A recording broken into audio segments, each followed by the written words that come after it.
At 9:17 on the morning of January 22, 1943, Second Lieutenant John George crouched in the ruins of a Japanese bunker west of Point Cruz, watching a banyan tree 240 yards away through a scope his fellow officers had laughed at for 6 weeks.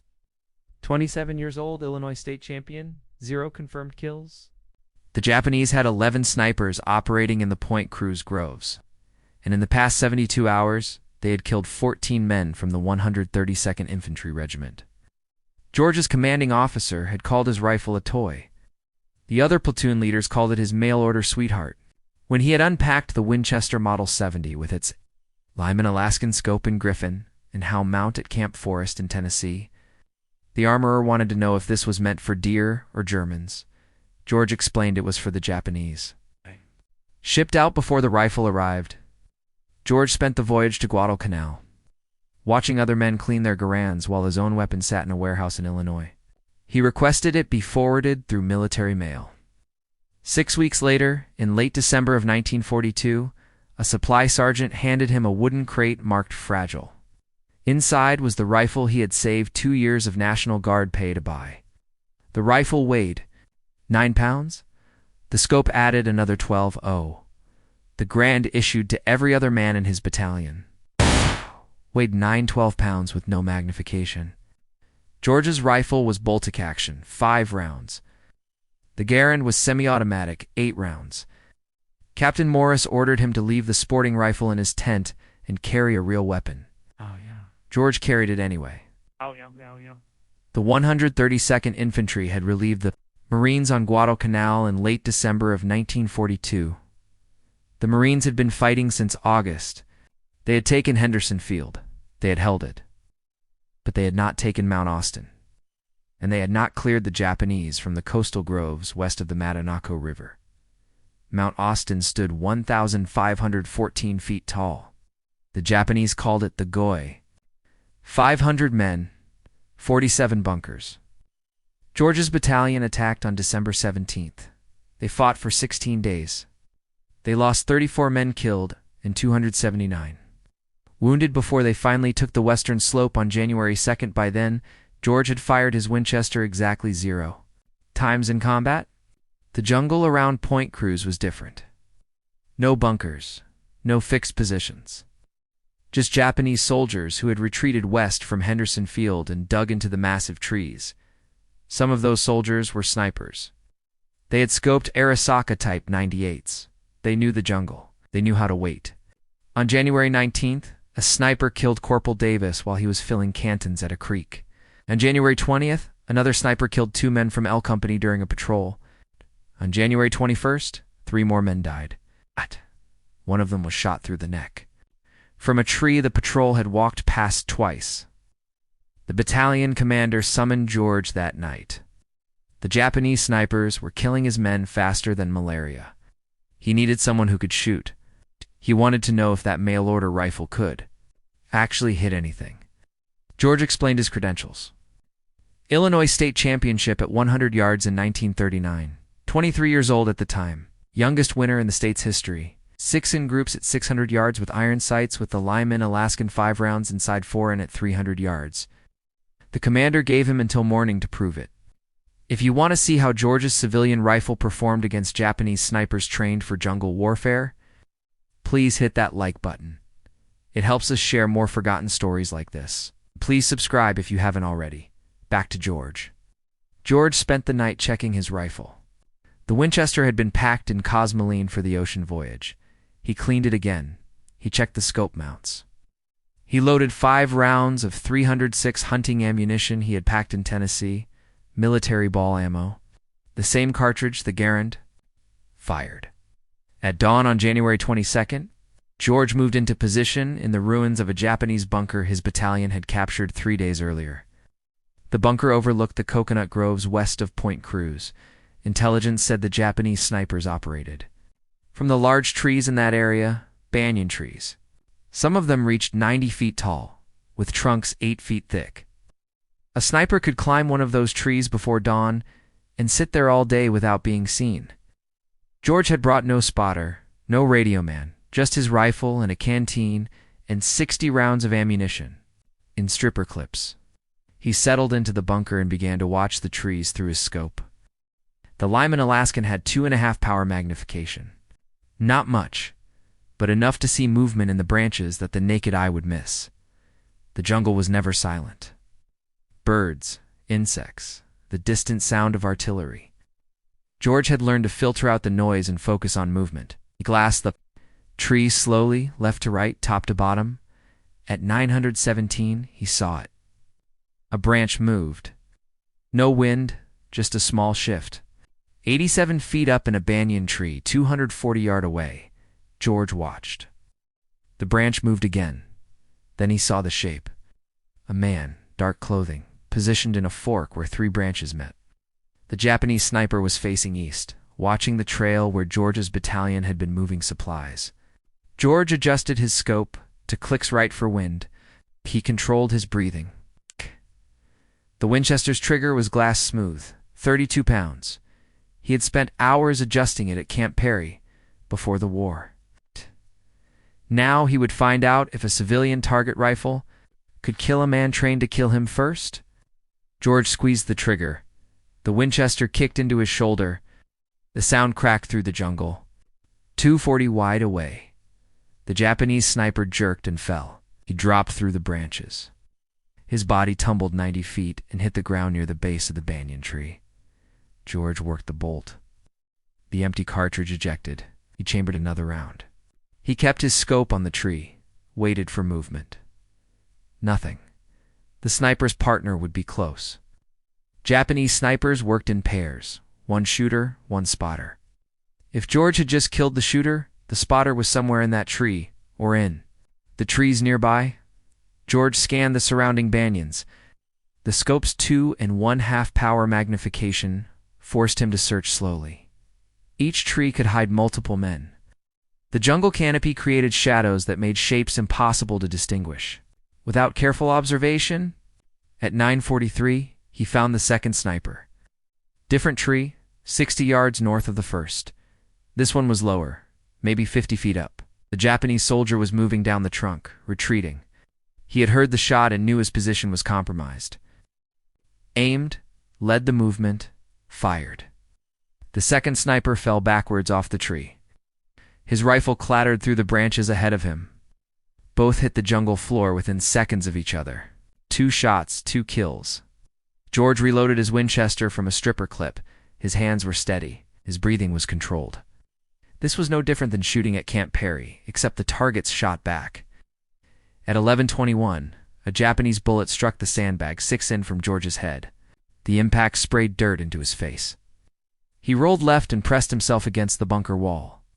The shot had come from the southwest, different direction than the first 2 snipers. George waited 3 minutes before moving. He inched back too. His firing position and glassed the trees to the southwest. The shooter would have moved after taking the shot.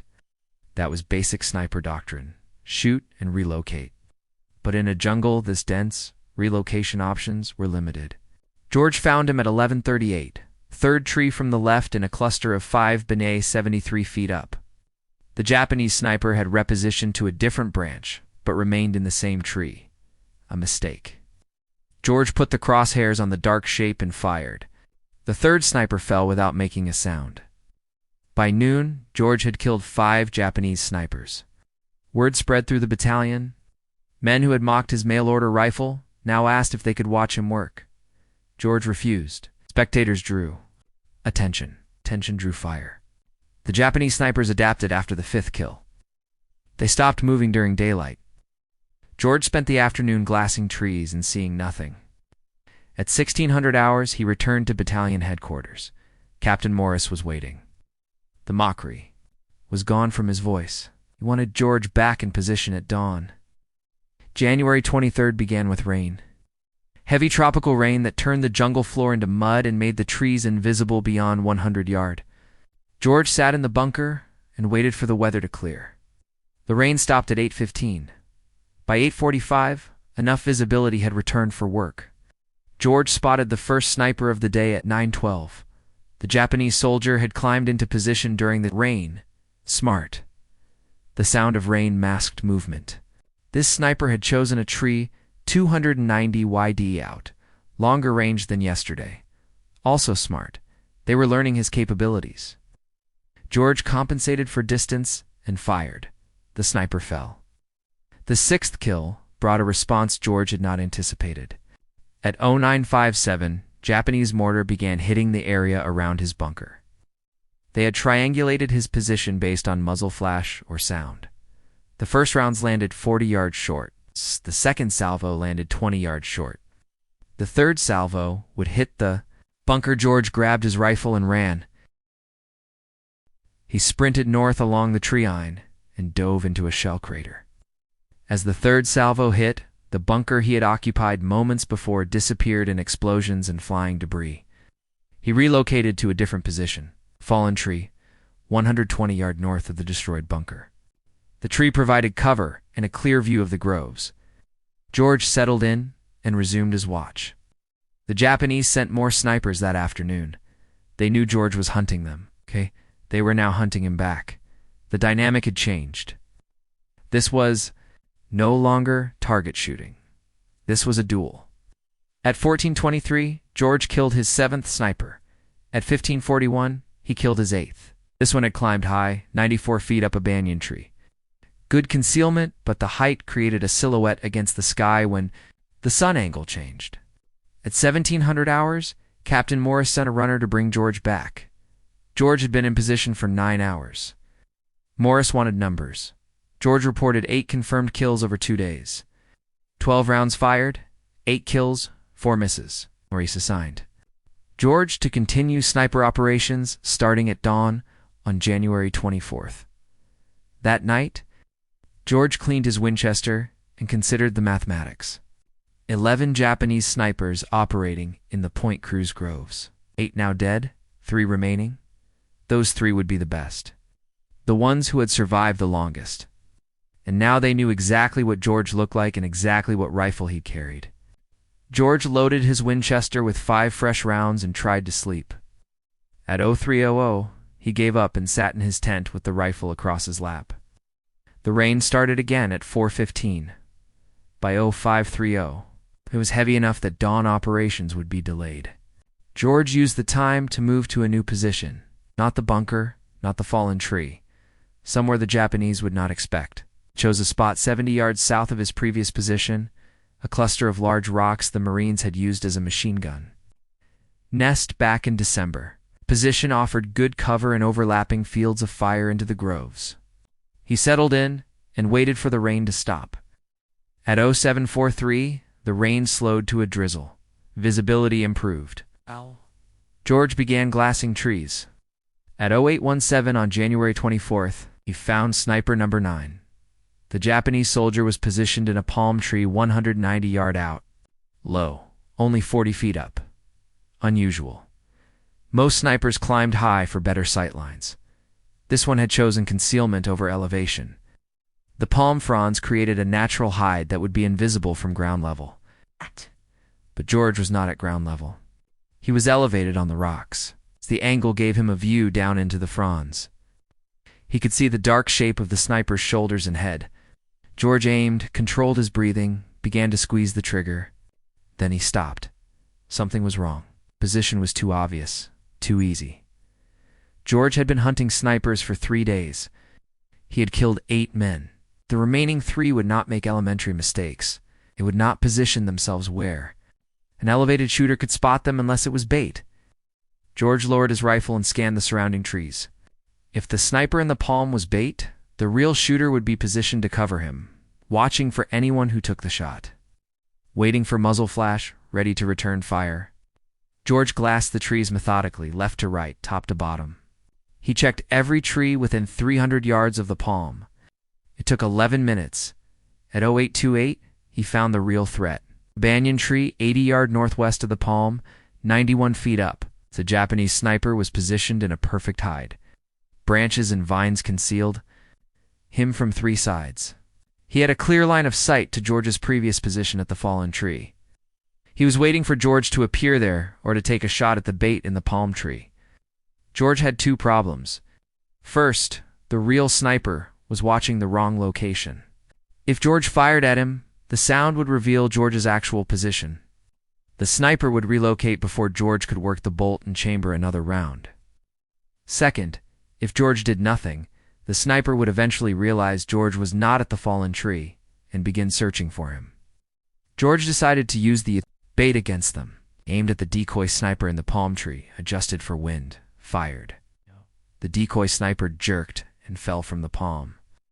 George immediately swung his rifle toward the banyan tree 91 feet up. The real sniper would react to the shot. He would turn toward the sound. That turn would create movement. George saw it, slight shift. The sniper was repositioning to face George's location. George put the crosshairs on the dark shape and fired. Before the sniper could fully turn, the real sniper fell. His rifle tumbled after him. 2 shots, 2 kills. But George had revealed his position to anyone else watching. He grabbed his rifle and ammunition and ran. He moved east along the rock line and dropped into a drainage ditch 40 yards away, pressed himself into the mud and waited.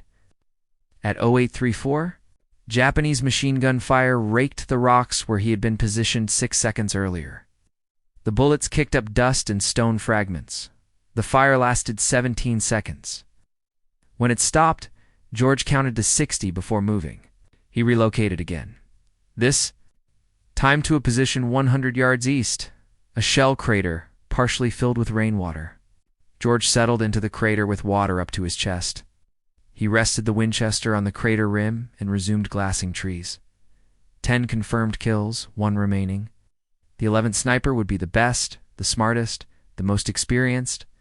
He had watched 10 of his comrades die over 3 days. He knew George's tactics. He knew George's rifle. He knew George's approximate location. Somewhere in those trees he was watching, waiting, planning. George scanned the jungle through his scope. The Lyman Alaskan magnification made distant shapes visible, but not identifiable. Every dark spot could be a branch or a man. George had to study each one carefully. At 0947, he realized his mistake. The 11th sniper was not in the trees, was on the ground, and he was moving toward George's position. George saw the movement at the edge of his peripheral vision, 60 yards south, low to the ground.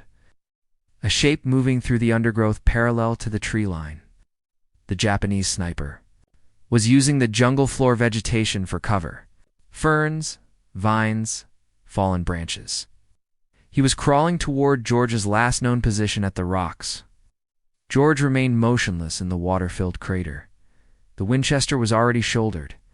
His breathing was controlled, but the angle was wrong. The crater rim blocked his view of the approaching sniper. George would have to rise up to get a clear shot. Rising up would expose him. The Japanese sniper stopped moving at 0952. He had reached a position 40 yards from the rocks. George watched. Through his scope, the sniper was studying the rocks, searching for movement for any sign of his target. George waited. Patience was the primary skill of sniper work. The ability to remain still, to let time pass, to wait for the right moment, rather than force a bad shot. At 0958, the Japanese sniper began moving again. He crawled forward 35 wide.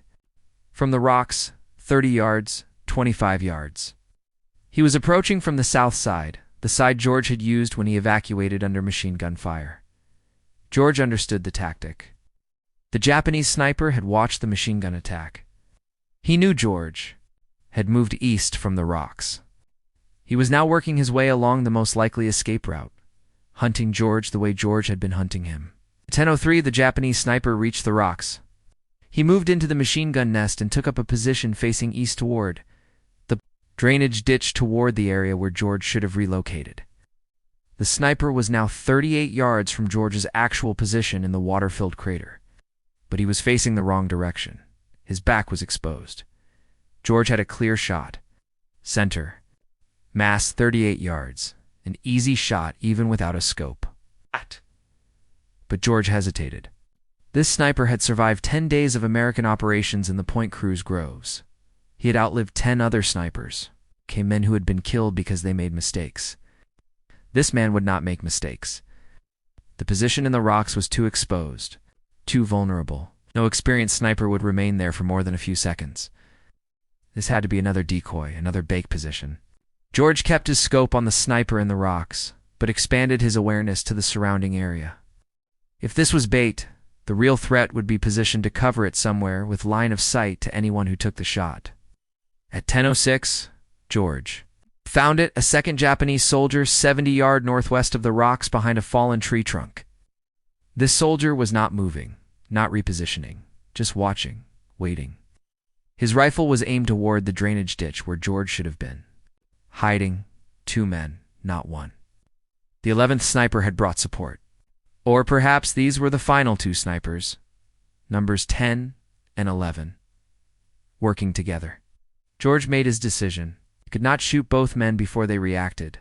That gave them time to locate him and return fire. He needed a different approach. George slowly lowered himself deeper into the water. He submerged until only his eyes and the top of his head remained above the surface. He kept the Winchester pointed skyward, to keep water out of the barrel. Then he waited. At 10:13, the Japanese soldier in the rock stood up. He had spent 10 minutes watching the drainage ditch and seen nothing. He believed George had moved farther east.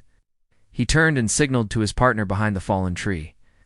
Both men began moving east, parallel to each other, 70 yards apart. They were executing a sweep, planning to flush George out or find his position. George remained in the water, motionless. The 2 Japanese soldiers moved past his crater. They were now between George and the tree. Their backs were exposed. George rose from the water. Slowly, silently, he brought the Winchester to his shoulder. Water dripped from the barrel, from his uniform, from his face. He aimed at the closer soldier, the one who had been in the rocks, now 42 yards away. George fired. The soldier dropped. George worked the bolt, chambered another round, swung the rifle toward the second soldier behind the fallen tree. The man was turning, raising his rifle. George fired first. The second soldier fell. 11 shots fired over 3 days. 11 Japanese snipers dead. George had cleared the Point Cruz groves of the threat that had killed 14 Americans in 72 hours. But as George climbed out of the crater and retrieved his spent cartridges, he heard a sound that made him freeze. Voices, Japanese voices, coming from the tree-line. Multiple men moving toward the fallen soldiers. George had killed the snipers, but the snipers had not been working alone. George dropped back into the crater. The water was cold, muddy. He submerged until only his eyes remained above the surface. The Winchester he held vertically to keep the barrel clear. The Japanese voices grew louder. At least 6 men, maybe more. They were moving toward the 2 dead snipers. George heard branches breaking, equipment rattling. These were not snipers. Infantry. A patrol or recovery team sent to collect the bodies. George counted seconds. Ow.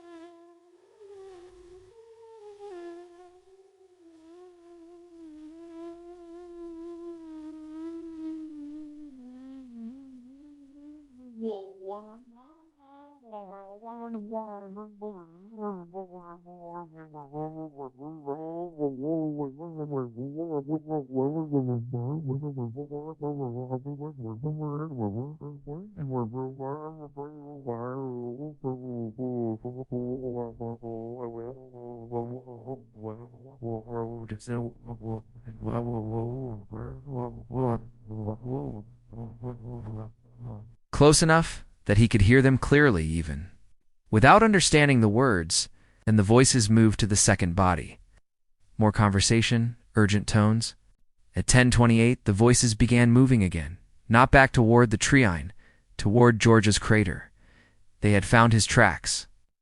Boot prints in the mud leading from the rocks to the crater. George had been careful about noise and movement. He had not been careful about tracks. George had 5 rounds in the Winchester, 6 Japanese soldiers at minimum. Poor odds for a bolt-action rifle. He considered his options. Stay hidden and hope they passed by or fight. The voices grew closer. 30 yards, 25 yards, 20 yards. At 10:31, a Japanese soldier appeared at the crater rim. He was looking down directly at George. Their eyes met. George fired from the water. Soldier fell backward. George worked the bolt while still submerged. Chambered another round, rose up.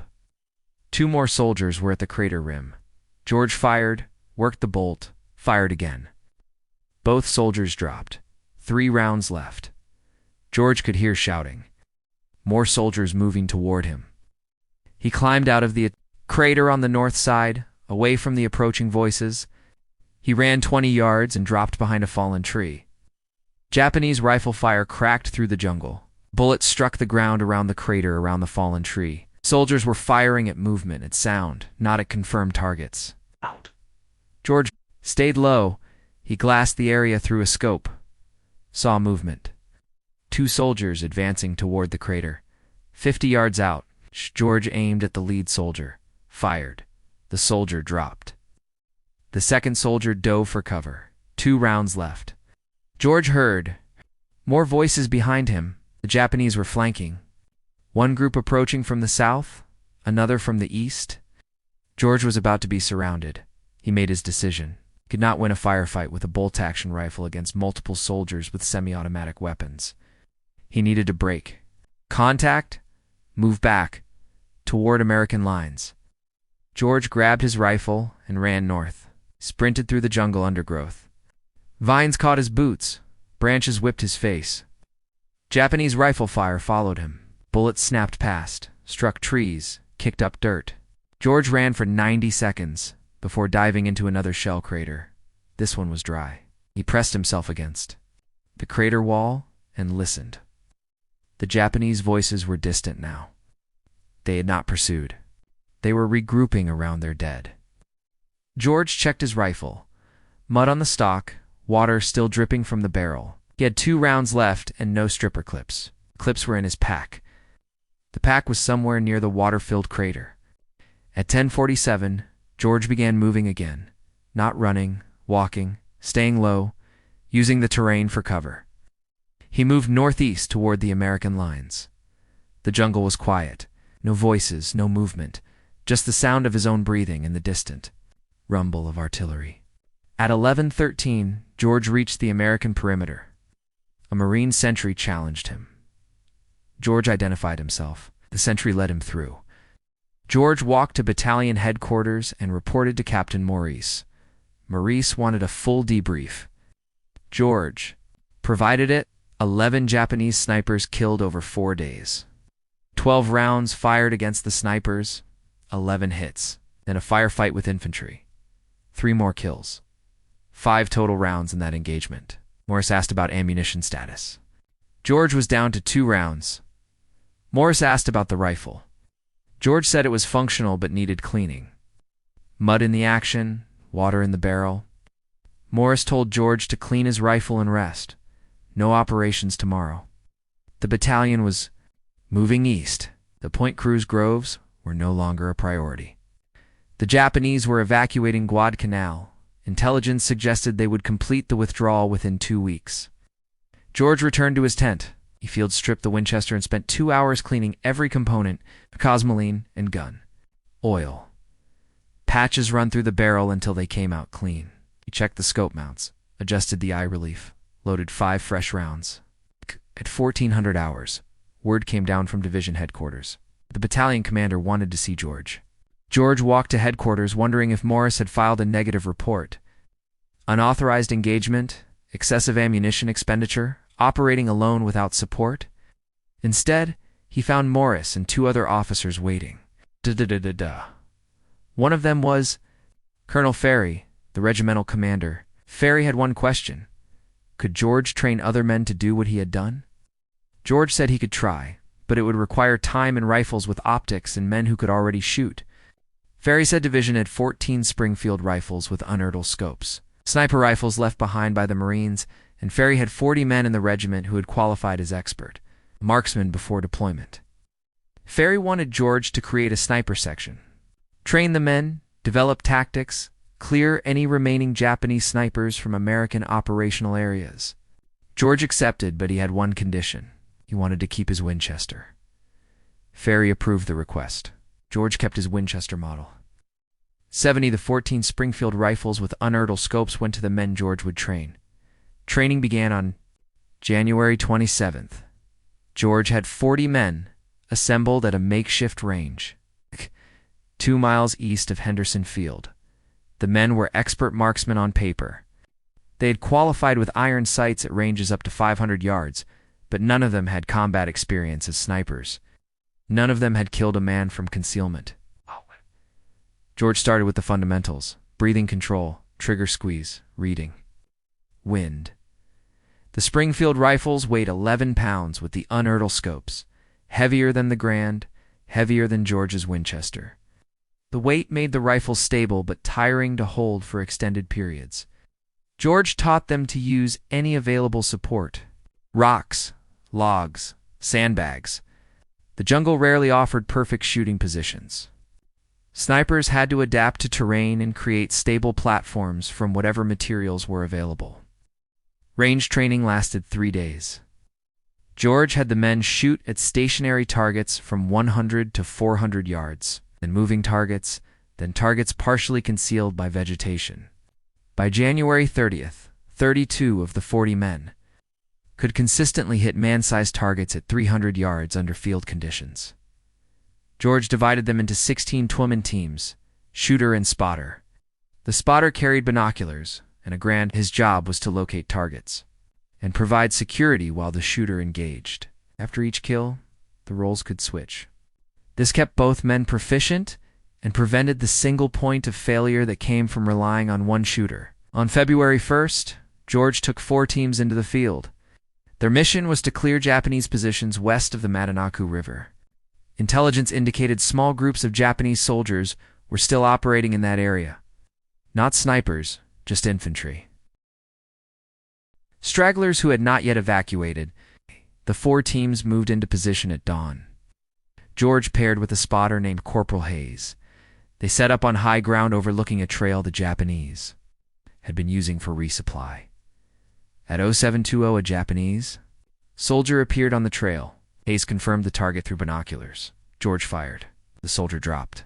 George worked the bolt and scanned for additional targets. None appeared. Over the next 6 hours, George's team engaged 7 more Japanese soldiers on that trail. 7 shots, 6 kills, 1 miss due to wind. The other 3 teams reported similar results. 23 Japanese soldiers killed that day. 0 American casualties. The sniper section continued operations through early February. By February 9th, the section had killed 74 Japanese soldiers. The number was conservative, only counted confirmed kills where the body could be observed. The Japanese evacuation accelerated during this period. Destroyers arrived at night to pick up troops from Cape Esperance on the western tip of Guadalcanal. American forces pushed west to interdict the evacuation, but the Japanese fought effective rearguard actions. George's sniper section was tasked with eliminating Japanese soldiers covering the retreat routes. On February 7th, George was operating near the Tanamboa River when a Japanese rifleman shot him. The bullet struck George in the left shoulder. The impact spun him around and knocked him down. Hayes dragged George to cover and called for a corpsman. The wound was serious but not fatal. The bullet had passed through muscle without hitting bone or major blood vessels. George was evacuated to a field hospital near Henderson Field. Doctors cleaned the wound and sutured it closed. They told George he would recover, but needed rest. No combat operations for at least 3 weeks. George spent 2 weeks at the field hospital. During that time, the Japanese completed their evacuation of Guadalcanal. On February 9th, American forces reached Cape Esperance and found it empty. The campaign was over. George's sniper section had operated for 12 days. 74 confirmed kills. 0 friendly casualties during sniper operations. The section was officially recognized by division headquarters. Colonel Ferry recommended George for a Bronze Star. But George's war was not finished. While he recovered at the field hospital, orders came down from Pacific Command. The Army needed experienced combat officers for a new mission. Something in Burma, something classified. George volunteered. By March, George was on a transport ship heading west across the Pacific. His Winchester Model 70 was packed in a waterproof case in the cargo hold. The Lyman Alaskan scope was wrapped in oilcloth. George did not know the details of the Burma mission. He only knew it involved jungle warfare, long-range patrols, operations behind Japanese lines, the kind of mission where a man with a rifle that could hit targets at 600 yards might prove useful. The transport reached India on April 3rd. George and 200 other officers were briefed on their assignment. They would join a new unit, 3,000 men total. The unit had no official designation yet. The men called themselves something else. They called themselves Merrill's Marauders. The 537 Composite Unit was officially designated on May 28, 1943, but the men had been training since April. Long range. Penetration tactics, jungle survival, operations without supply lines. The unit was modeled after British Brigadier Ordnance Chindits, small mobile forces that could operate deep behind enemy lines for extended periods. George was assigned to the 2nd Battalion. His role was not officially listed as sniper. Army did not have formal sniper positions in its table of organization. George was designated as a rifle platoon leader, but Colonel Ferry's recommendation had followed him from Guadalcanal. Battalion command knew what George could do with a rifle. Training took place in central India. The terrain was different from Guadalcanal, but the principles remained the same. Heat, humidity, dense vegetation, limited visibility. The Burma jungle would be worse. Steeper terrain, heavier rainfall, and an enemy that knew the ground better than any American force. George modified his equipment for the Burma mission. The Winchester Model 70 had performed well on Guadalcanal, but that had been short-range operations with regular resupply. Burma would involve patrols lasting weeks, hundreds of miles through jungle. Every ounce of weight mattered.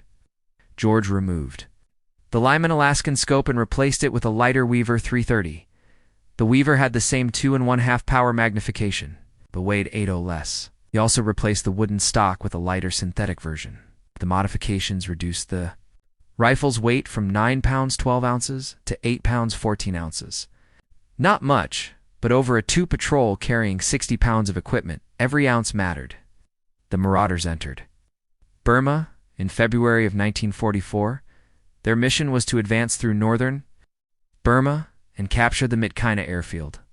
The airfield was critical for Allied supply routes into China. Japanese forces controlled the area with approximately 4,000 troops. The Marauders would approach over land through terrain the Japanese considered impassable for large forces. Mountains, rivers, dense jungle, no roads, limited trails. The force would carry all supplies on their backs or with pack mules. No motorized transport, no artillery support. It's just rifles and mortar and the ability to move fast through impossible terrain. George's battalion began the march on February 24th, the first week covered. 83 miles through mountainous jungle. Men collapsed from exhaustion. Malaria cases increased daily. The pack mules struggled with the terrain. Several had to be shot when they broke legs on steep descents. By March, the battalion had covered 217 miles. They had engaged Japanese forces 12 times, small skirmishes, ambushes, quick firefights followed by rapid withdrawal. The Marauders were not meant to hold ground. They were meant to move, to harass, to cut supply lines and create chaos behind Japanese positions. George used his Winchester 3 times during the march. Once at 412 IDS against a Japanese officer directing troops at a river crossing. Once at 380 yard against a machine gun position. It's at 290 yard against a sniper who had pinned down a Marauder patrol. 3 shots, 3 kills. George never fired more than once per engagement. The Winchester's report was distinctive, different from the Garand's sharp crack. 1 shot announced his presence. A 2nd shot would give the Japanese time to locate him. George learned to shoot and move immediately. The march to Mitkaina took 3 months. By late May, the Marauders had covered over 700 meters. They had lost more men to disease than combat. Malaria, dysentery, typhus. The unit that entered Burma with 5,300 men was down to fewer than 3,000 defectives. On May 17th, the Marauders captured Mitkaina airfield. The operation was a success, but the cost had been severe. The unit was combat ineffective. Too many casualties, too many sick, too much time in the jungle without rest or proper medical care. George survived the Burma campaign. His Winchester survived, but the rifle that had proven so effective on Guadalcanal had been used only 7 times in 3 months of operations. The Marauders rarely engaged in the kind of long-range precision shooting that required a scoped rifle. Most combat was close-range ambushes at 50 yards or less. Firefights in dense vegetation where you could barely see. 30 feet, George realized something during those 3 months in Burma. The Winchester Model 70 was an excellent rifle, perhaps the best bolt-action sporting rifle ever made. But modern warfare was changing. Semi-automatic rifles like the Garand were becoming standard. The next war would require different weapons, different tactics. But there would be no next war for George, not immediately. By June of 1944, he was evacuated from Burma with the rest of the Marauders. The unit was disbanded. George was reassigned to training duties in the United States. He never fired his Winchester in combat again. George returned to the United States in July of 1944. The Army promoted him to captain and assigned him to Fort Benning, Georgia. His job was training infantry officers in marksmanship and small unit tactics. He taught the lessons he had learned on Guadalcanal and in Burma, how to move through jungle terrain, how to identify and engage targets at distance, how to operate independently without supply lines. He kept his Winchester Model 70, the rifle, had traveled from Illinois to Tennessee, to Guadalcanal, to India, to Burma, to Georgia. It had killed at least 14 enemy soldiers in confirmed engagements, probably more. George had stopped counting after Burma. The rifle sat in a footlocker in his quarters at Fort Benning. George rarely looked at it. The war had changed. The Pacific Islands were being retaken one by one. American forces were advancing through France and into Germany. The need for individual marksmen with Privatalion rifles was fading. The military was standardizing mass production, interchangeable parts, soldiers with identical equipment and identical training. Modern understood the necessity. Modern warfare required industrial scale. But something was being lost. The individual skill, the craftsman approach to soldiering. The idea that a man with the right rifle and the right training could change the outcome of a battle. George was discharged from the Army in January of 1947. Lieutenant Colonel, 2 Bronze Stars, 1 Purple Heart, Combat Infantry Badge. He returned to Illinois and enrolled at Princeton University on the GI Bill. He studied politics, graduated with highest honors in 1950. After Princeton, George spent for years at Oxford, then for years in British East Africa studying regional politics and institutions. He eventually settled in Washington, D.C. as executive director of the Institute of African American Relations. Later, he joined the State Department's Foreign Affairs Institute as a consultant and lecturer on African affairs. George never spoke publicly about Guadalcanal or Burma during those years. He had colleagues who knew he had served in the Pacific, but they did not know about Point Cruz. They did not know about the Japanese snipers. They did not know about the Winchester Model 70 that sat in a case in his home. In 1947, George decided to write down what had happened. Not for publication, just for his own record. He wanted to document the weapons and tactics of jungle warfare. While the details were still fresh, he wrote for 6 months. The manuscript grew to over 400 pages. A friend at the National Rifle Association read the manuscript and suggested publication. George was reluctant. The book was technical, detailed descriptions of rifles and ammunition and ballistics. Not the kind of content that interested general readers, but the NRA convinced him. The book was published in 1947 under the title Shots Fired in Anger. It became a classic among firearms enthusiasts and military historians. The book described George's experiences on Guadalcanal and Burma with clinical precision. No embellishment, no hero worship, just facts and observations about what worked and what did not work in combat. The book is still in print today, still used as a reference by collectors and historians studying World War II smellarms. George's descriptions of Japanese weapons remain some of the most detailed contemporary accounts available. George lived to see the United States fight 3 more wars: Korea, Vietnam, the Gulf War. He watched the evolution of military rifles from the Garand to the M14 to the M16. He watched sniping become a formal military specialty with dedicated training and equipment. He watched the lessons of World War II being relearned and refined by new generations of soldiers. John George died on January 3, 2009. He was 90 years old. The Winchester Model 70 that had killed Japanese snipers on Guadalcanal was donated to the National Firearms Museum in Fairfax, Virginia. It sits in a display case with a placard describing its history. Most visitors walk past without stopping. It looks like any other vintage hunting rifle, but it is not. It is the rifle that proved a state champion marksman with a mail-order scope could outshoot professionally trained military snipers. The rifle that cleared the Point Cruz groves in 4 days when an entire battalion could not do it in 2 weeks. The rifle that changed how the American military thought about individual marksmanship in modern warfare. If this story moved you the way it moved us, do me a favor, hit that like button. Every single like tells YouTube to show this story to more people. Hit subscribe and turn on notifications. We're rescuing forgotten stories from dusty archives every single day. Stories about riflemen who prove themselves with skill and courage. Real people, real heroism. Drop a comment right now and tell us where you're watching from. Are you watching from the United States, United Kingdom, Canada, Australia? Our community stretches across the entire world. You're not just a viewer, you're part of keeping these memories alive. Tell us your location. Tell us if someone in your family served. Just let us know you're here.